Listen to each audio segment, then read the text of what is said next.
I found that nothing in life is worthwhile unless you take risks. Nothing.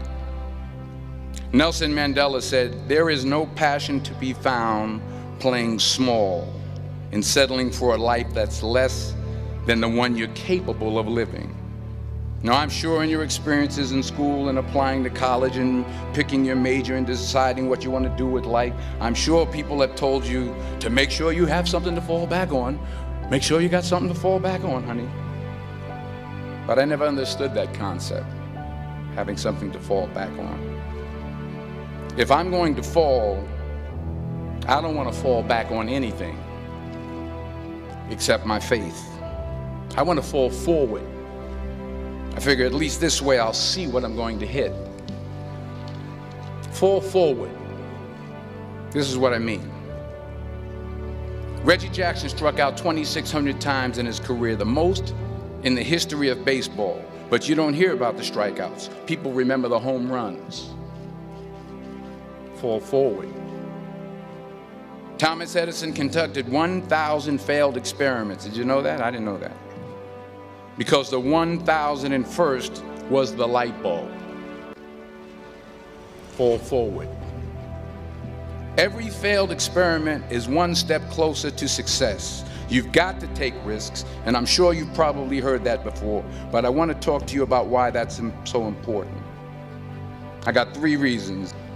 First, you will fail at some point in your life. Accept it. You will lose. You will embarrass yourself. You will suck at something. I'm telling you, embrace it, because it's inevitable. And I should know. In the acting business, you fail all the time. Early on in my career, I auditioned for a part in a Broadway musical. Perfect role for me, I thought, except for the fact that I can't sing. So I'm in the wings, I'm about to go on stage, but the guy in front of me, he's singing like Pavarotti, and I'm just shrinking. I'm getting smaller and smaller. So they say, "Oh, thank you very much, and you'll be hearing from us." So I come out with my little sheet music, and so I start, I'm going to sing. I'm like,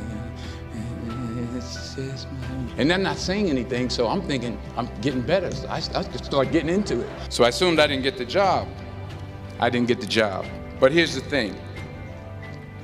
I didn't quit. I didn't fall back. I walked out of there to prepare for the next audition, and the next audition, and the next audition. I prayed. I prayed, and I prayed. But I continued to fail, and fail, and fail. But it didn't matter, because you know what? There's an old saying, you hang around the barbershop long enough, sooner or later you're going to get a haircut. So you will catch a break, and I did catch a break. Last year, I did a play called Fences on Broadway. It was at the Court Theater. It was at the same theater that I failed that first audition 30 years prior. The point is, and I'll pick up the pace, the point is every graduate here today has the training and the talent to succeed. But do you have the guts to fail? Here's my second point about failure. If you don't fail, you're not even trying. I'll say it again. If you don't fail, you're not even trying. My wife told me this great expression. To get something you never had, you have to do something you never did. Les Brown's a motivational speaker. He made an analogy about this. He says, imagine you're on your deathbed, and standing around your deathbed are the ghosts representing your unfulfilled potential. The ghost of the ideas you never acted on. The ghost of the talents you didn't use. And they're standing around your bed, angry, disappointed, and upset. They say, we came to you because you could have brought us to life, they say. And now we have to go to the grave together. So I ask you today, how many ghosts are going to be around your bed when your time comes? The world needs your talents. The Middle East needs your help. Japan needs your help. Alabama needs your help. Tennessee needs your help. Louisiana needs your help. The world needs a lot, and we need it from you. We need it from you, the young people, because remember this. So you got to get out there. You got to give it everything you got, whether it's your time, your talent, your prayers, or your treasures. What are you going to do with what you have? I'm not talking about how much you have. Some of you are business majors, some of you are theologians, nurses, sociologists. Some of you have money, some of you have patience, some of you have kindness, some of you have love, some of you have the gift of long suffering. Whatever it is, whatever your gift is, what are you going to do with what you have? All right, now here's my last point about failure. Sometimes it's the best way to figure out where you're going.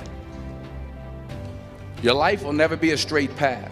I began at Fordham University as a pre-med student. I took a course called cardiac morphogenesis. I still can't say it. Cardiac morphogenesis. I couldn't read it, I couldn't say it, I sure couldn't pass it. So then I decided to go into pre-law, then journalism. And with no academic focus, my grades took off in their own direction. I was a 1.8 GPA. I was 20 years old. I was at my lowest point. And then one day, and I remember the exact day, March 27th, 1975, I was helping my mother in her beauty shop. My mother owned a beauty shop up in Mount Vernon. And there was this older woman. I didn't know her personally, but I was looking in the mirror, and every time I looked at the mirror, I could see her behind me, and she was staring at me. She said something I'll never forget.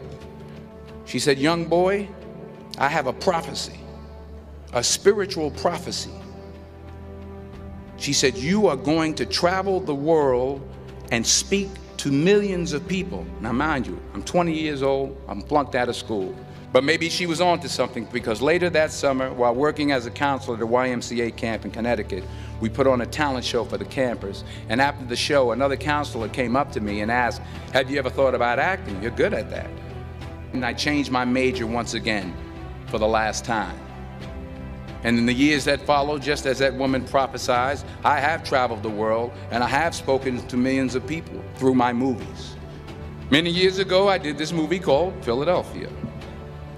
In a way, if you watch the movie, you'll see everything I'm talking about today. You'll see what I mean about taking risk or being willing to fail. Because taking risk is not just about going for a job. It's also about knowing what you know and what you don't know. It's about being open to people and to ideas.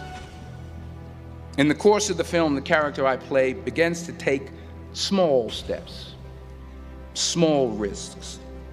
He very, very, very slowly begins to overcome his fears. And I feel ultimately his heart becomes flooded with love. And I can't think of a better message as we send you off today. To not only take risks, but to be open to life, to accept new views, and to be open to new opinions. While it may be frightening, it will also be rewarding. Because the chances you take, the people you meet, the people you love, the faith that you have, that's what's going to define you. Never be discouraged. Never hold back. Give everything you got. And when you fall throughout life, and remember this, fall forward.